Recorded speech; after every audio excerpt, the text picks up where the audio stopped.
আসসালামু আলাইকুম। আপনারা সবাই কেমন আছেন? আশা করি আল্লাহর অশেষ রহমতে খুবই ভালো আছেন। আমিও ভালো আছি খুব।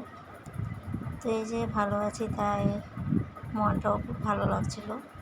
তো আলুর পাঁপড় বানাবো, তাই তো সব কিছু নিয়ে বসে পড়লাম। তো অনেকেই তো না ছিলেই দিয়ে দেয়, আমার ভালো লাগে না, আমি ছিলেই দিলাম।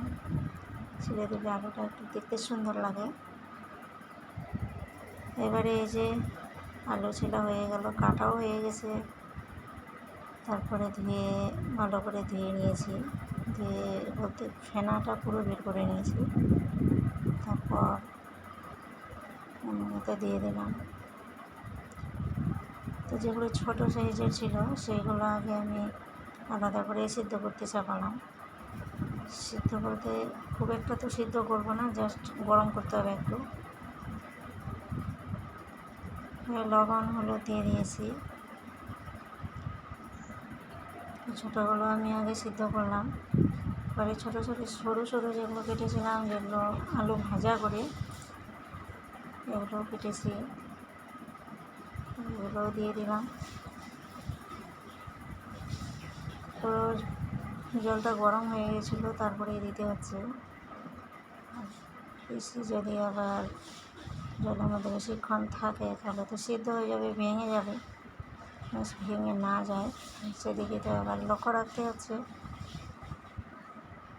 এই যে মনটা এদিক ওদিক করলে পরেই ভেঙে যাবে, তাই ঠিকভাবে করতে হচ্ছে। এই যেটি প্রথমে করলাম এটি এই যে ছোটো কুলোর মধ্যে দিয়ে দিয়েছি। এটার পরিমাপটা কম ছিল, এটা নামিয়ে নিয়েছি। প্রচণ্ড আজকে রোদ আছে, আর সেই একদম উপযুক্ত রোদ পেয়ে গেছি আজকে আমি। অবশ্য রোদ্র দেখেই আমি সব রেডি করেছি।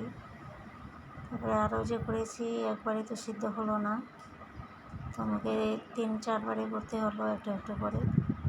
একসঙ্গে সব দিলে তো খারাপ হয়ে যাবে, কম কম করে আমি সিদ্ধ করেছি।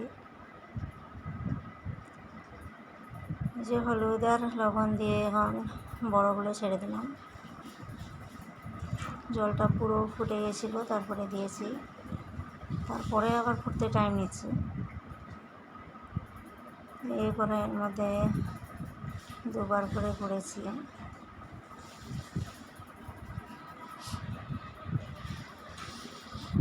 তো আপনারা বাড়িতে এইভাবে কে তৈরি করেন? আমি অনেক দিন আগে করেছিলাম, তারপরে আবার এই আজকে করছি। খেতে মোটামুটি ভালোই লাগে। তো মনে হয় একটু খাওয়ার যদি সোডা দেওয়া যেত তাহলে ভালো হতো, কিন্তু আমার ঘরে ছিল না, তো আমি দিলাম না। লবণ আর হলুদও শুধু দিয়েছি। এই যে সিদ্ধ করতে চাপিয়ে দিলাম, এখন সিদ্ধ হচ্ছে। আর এদিকে আমি বাকি পাঁপড়গুলো রোদ্রে দেবো, এদিকে রোদ্রে দিয়ে আসছি, এদিকে হতে দিয়েছি। ফুটতেও টাইম লাগছে, চট করে হচ্ছে না।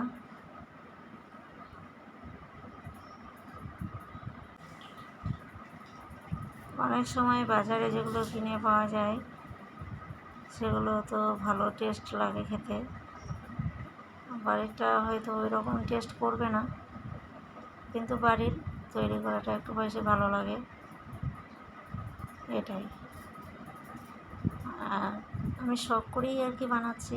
ওই যে বললাম মনটা আমার ভালো ছিল, তাই একটু নতুন কিছু করতে ভালো লাগলো। আর রৌদ্র দেখেও তো খুব খুশি। এদিকে কথা বলতে বলতে এই যে আমার হয়ে গেছে। তারপরে তো এই যে যেগুলো আমি রৌদ্রে দিয়েছিলাম, আর এখন খুব চড়া রৌদ্রের মধ্যে শুকোতে দিয়ে দিয়েছি। প্রচণ্ড তাপ করছে, রৌদ্রে থাকা যাচ্ছে না, উপযুক্ত পাঁপড় শুকাবার জন্য।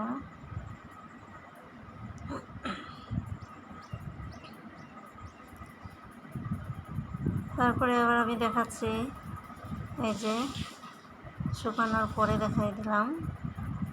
শুকিয়ে গিয়ে এরকম হয়ে গেছে। কালারটাও ভালো হয়েছে, খুব খারাপ হয়নি, কারণ সুন্দর রৌদ্র পেয়েছে তাই। পরে আবার ভেজে খাওয়া হয়ে গেল। Tata, bye bye.